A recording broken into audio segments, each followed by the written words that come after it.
इतिहास ऐसे बहुत सी खूनी और वहशी दरिंदों से भरा पड़ा है जो कहने को तो बादशाह थे पर काम लुटेरों और हथियारों से भी बढ़कर करते थे। इनमें से ही एक नाम है तैमूर लंग का, जो 14वीं शताब्दी का एक शासक था जिसने तैमूरी राजवंश की स्थापना की थी।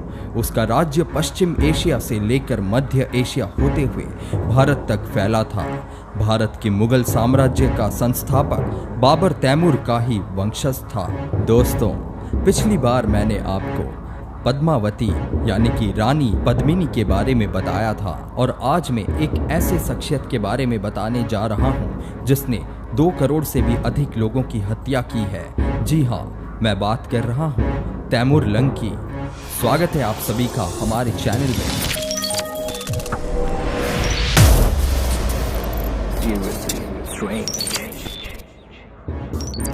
आज मैं तैमूर लंग से जुड़ी 20 भयंकर बातें बताने वाला हूं। आइए शुरू करते हैं। पहला, तैमूर लंग का जन्म 6 अप्रैल 1336 में उज्बेकिस्तान के शहर ए सब्ज में हुआ था। तैमूर के पिता ने इस्लाम कबूल कर लिया था और तैमूर भी इस्लाम का कट्टर अनुयायी हुआ। दूसरा, परिवार की गरीबी के चलते तैमूर ने बचपन से ही छोटी मोटी चोरियां शुरू कर दी थी। धीरे धीरे उसने अपनी गैंग बना ली। गैंग बनाने के बाद तैमूर ने बड़ी बड़ी लूटपाट की घटनाओं को अंजाम देना शुरू कर दिया और इस तरह वो खूंखार लुटेरा बन गया। तीसरा, सन 1369 में समरकंद के मंगोल शासक के मर जाने पर उसके समरकंद की गद्दी पर कब्जा कर लिया। तैमूर मंगोल विजेता चंगेज खां की तरह ही समस्त संसार को अपनी शक्ति से रौंद डालना चाहता था और सिकंदर की तरह विश्व विजय की कामना रखता था। चौथा, तैमूर नाम का मतलब लोहा या फौलाद है। लंग यानी कि लंगड़ा उसके नाम से इसलिए जोड़ा गया क्योंकि उसने किसी जंग में अपना एक पैर गंवा दिया था। वो चंगेज का वंशज होने का दावा करता था, लेकिन असल में वो तुर्क था। पांचवा, तैमूर ने सबसे पहले सन 1380 में इराक की राजधानी बगदाद पर हमला बोला था, जहां हजारों लोगों का कत्ल कर उनकी खोपड़ियों के ढेर लगा दिए थे। फिर उसने एक के बाद एक कई खूबसूरत राज्यों को खंडहर में बदल दिया। कटे हुए सिरों के बड़े बड़े ढेर लगवाने में उसे खास मजा आता था। छठा, कई देशों में लूटपाट के दौरान तैमूर ने न सिर्फ धन दौलत जमा की बल्कि उसने बड़ी फौज भी तैयार कर ली थी। तैमूर एक तेज दिमाग व बहादुर लीडर भी था, जिसके चलते सिपाही उसकी बहुत इज्जत करते थे। वो हर जंग में अगली लाइन में खड़ा होता था और ये बात सिपाहियों के दिल में जोश भर देती थी।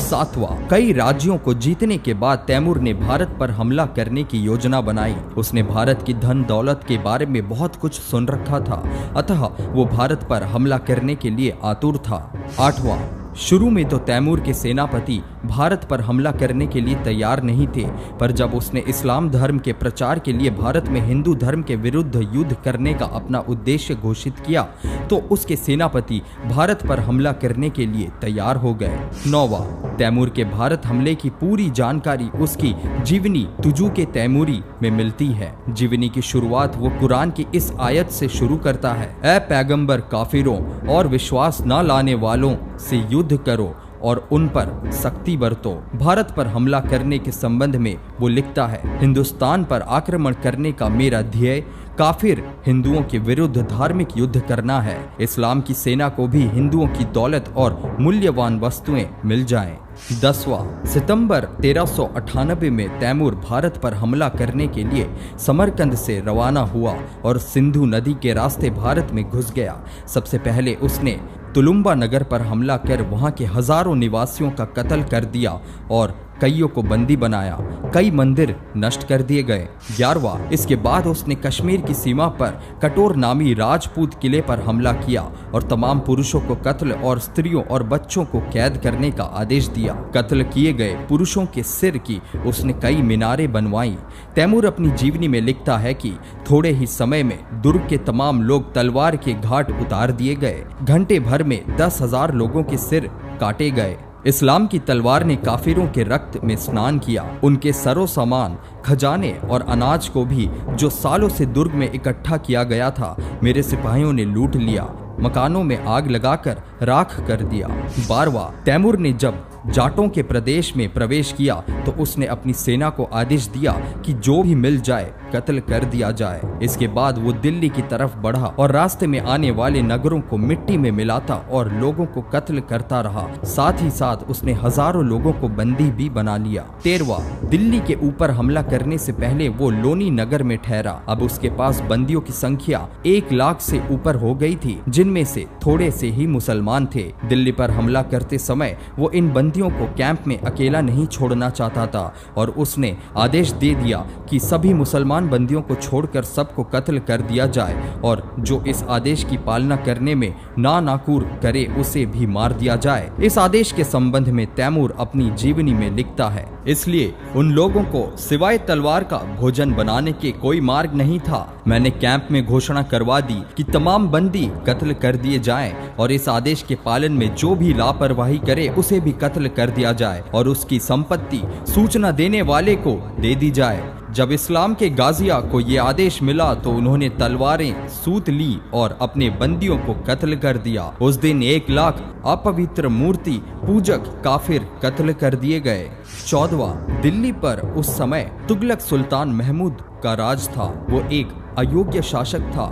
उसने अपनी 40,000 पैदल सेना, 10,000 घुड़सवार सेना और 120 हाथियों से तैमूर का मुकाबला किया, पर बुरी तरह से हार गया और युद्ध के मैदान से ही भाग गया। 15वां, सुल्तान को हारने के बाद जब तैमूर लंग दिल्ली पहुंचा तो उसने 5 दिनों तक शहर को पूरी तरह से लूटा और निवासियों का बेरहमी से कत्ल कर दिया। औरतों को गुलाम बना लिया गया और जीवन भर उनका बलात्कार किया। उसकी इच्छा भारत में रहकर राज करने की नहीं थी, इसलिए 15 दिन दिल्ली में रहकर वो वापस अपनी राजधानी समरकंद की ओर चल दिया। 16वां, भारत में वापस लौटते समय उसने मेरठ, हरिद्वार, पंजाब और जम्मू के क्षेत्रों को बुरी तरह से लूटा और बेहिसाब लोगों का कत्ल किया। भारत में लगभग 6 महीने रहने के बाद वो 19 मार्च 1399 को सिंधु नदी पार करके भारत से चला गया। 17वां, एक अनुमान के अनुसार तैमूर की सेना ने अपने सभी हमलों और युद्धों में लगभग 2 करोड़ लोगों का कत्ल किया था, जो उस समय की संसार की कुल आबादी का 5% था।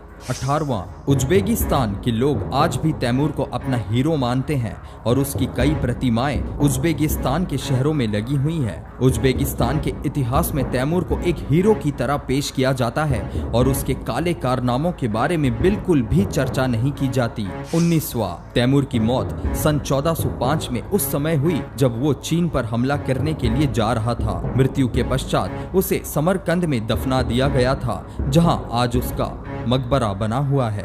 20वां, सन 1941 में रूस के पुरातत्वविदों ने तैमूर के मकबरे की खुदाई कर उसके कंकाल का अध्ययन किया और पाया कि उसकी कूल्हे की हड्डी टूटी हुई थी और दाएं हाथ की 2 उंगलियां गायब थी। उसके कंकाल से ये भी पता चला कि उसकी लंबाई 5 फुट 9 इंच थी और छाती चौड़ी थी। दोस्तों, ये थी तैमूर लंग से जुड़ी 20 भयंकर बातें।